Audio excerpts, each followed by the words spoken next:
si Nanay, Google namin sa bahay. Kasi lahat ng di namin makita ay nakikita niya.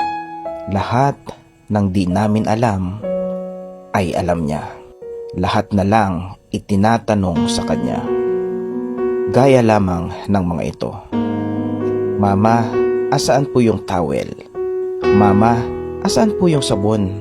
Mama, asaan po yung uniforme ko?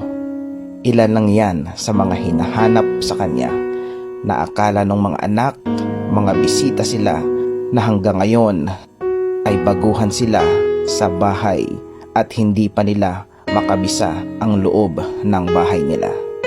At kahit mga kalat, linisin at hugasin, si Nanay pa rin ang nakapapansin. Kasi paano, halos nakatutok sa cellphone screen. Kaya mga anak, pasalamatan nyo lagi ang mga nanay nyo. At nawa, pagtanda nila na sila naman ang searcher, finder, at kayo naman si Google, ay bigyan nyo sila ng tama at maayos na sagot. Huwag makakalimot na naging accurate sila noon sa pagbibigay sa inyo ng tugon.